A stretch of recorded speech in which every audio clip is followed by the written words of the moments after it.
Continuando. Na política externa, a coroa portuguesa meteu-se em duas disputas, e a primeira delas foi com a França.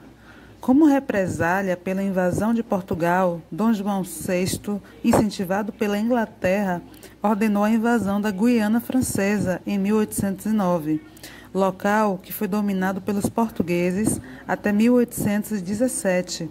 Outra grande disputa ocorreu no sul, pela posse da Cisplatina, oficialmente invadida em 1811. A partir de 1815, como resposta à pressão que sofria dos países membros do Congresso de Viena, Dom João VI elevou o Brasil para a condição de reino. Assim, foi formado o Reino de Portugal, do Brasil e Algarves. Dom João VI sofria pressão ainda para retornar para Portugal, uma vez que as turbulências do período napoleônico haviam sido finalizadas. Por fim, o retorno do rei português para Portugal aconteceu como consequência dos eventos da Revolução Liberal do Porto. A Revolução Liberal do Porto foi um movimento militar iniciado em agosto de 1820, na cidade do Porto, ao norte de Portugal, espalhando-se rapidamente para outras regiões do país até chegar à capital, Lisboa. Nesse caminho, conquistou o apoio da burguesia, do clero, da nobreza e do exército, enfim, dos mais importantes estratos sociais portugueses. Embora tenha se passado na Europa, a Revolução de 1820 está intimamente ligada aos rumos da história brasileira no século XIX. Em 1820, Portugal se encontrava numa situação de crise econômica, política e social. Em primeiro lugar, porque desde 1808 a família real não estava mais na metrópole, e sim no Brasil, para onde tinha fugido da invasão das tropas francesas lideradas por Napoleão Bonaparte. A transferência da corte portuguesa para sua maior colônia trouxe novos desafios para o rei e profundas consequências para Portugal. A abertura dos portos brasileiros, por exemplo, pôs fim ao monopólio comercial português sobre o Brasil, que havia perdurado durante praticamente 3 séculos. Essa medida afetou a economia lusitana, em especial a burguesia comercial do país, favorável ao restabelecimento da ordem anterior.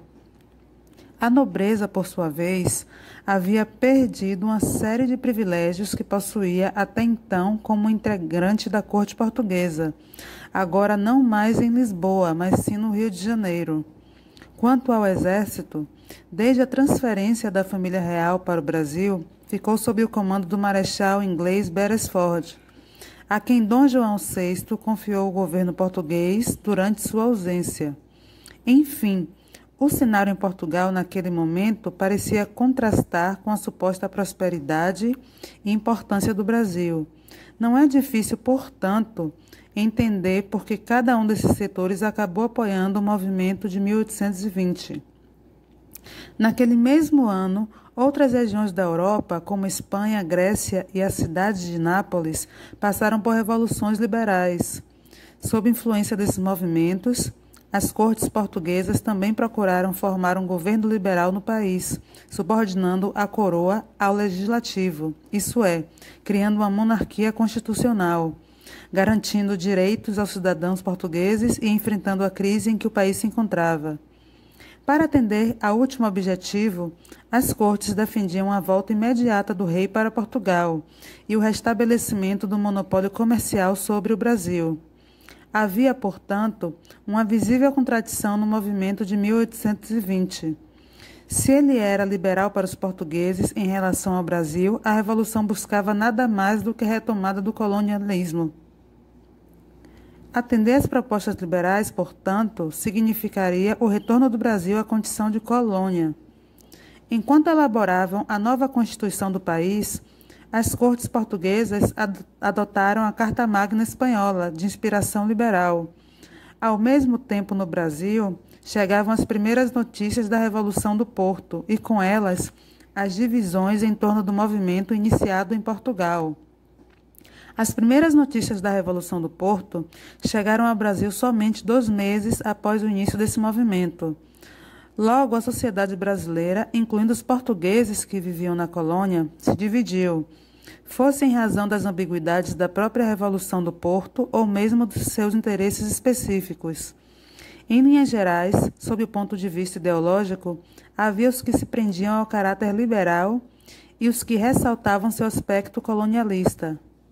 Os primeiros acreditavam que a Revolução acabaria com o absolutismo, garantiria ao Brasil a condição de Reino Unido e eliminaria os privilégios remanescentes. Os outros enxergavam no movimento a chance de restabelecer o monopólio comercial e os privilégios de que desfrutavam outrora. Sob o ponto de vista dos interesses específicos de cada estrato social ou região, o Brasil também se dividiu. Nas províncias do Centro-Sul, predominou a posição contrária às reivindicações das cortes portuguesas, como o retorno da família real à Europa. Muitos setores temiam perder os privilégios e o poder conquistados desde que Dom João VI chegara ao Brasil, quando a colônia fora levada à condição de Reino Unido. No Nordeste e no Norte, contudo, a posição foi outra. Amplos setores tinham sido prejudicados pela autonomia dada ao Brasil desde 1808. Ao mesmo tempo, a preponderância do Rio de Janeiro, sede da corte, sobre essas regiões sempre foi um fator latente de conflito. Também por isso, ali ocorreram as principais manifestações em favor da Revolução do Porto. Embora o movimento de 1820 ameaçasse limitar seus poderes, Dom João VI assumiu uma postura conciliatória em relação às cortes portuguesas. Contudo, a radicalização política no Brasil o forçaria a jurar fidelidade à nova Constituição portuguesa, que sequer existia, mas à qual deveria se submeter. No dia 26 de abril de 1821, a família real retornou a Lisboa, com exceção de Dom Pedro, que assumiu a função de regente. Mesmo com a participação de deputados brasileiros, as cortes portuguesas terminaram se inclinando, em meio à ambiguidade de suas propostas, para uma posição em favor do colonialismo. O ponto de inflexão ocorreu em dezembro daquele ano, quando as cortes exigiram a volta imediata de Dom Pedro a Portugal. O que serviu, a partir de então, foi uma sucessão de acontecimentos que levariam à independência do Brasil em setembro de 1822.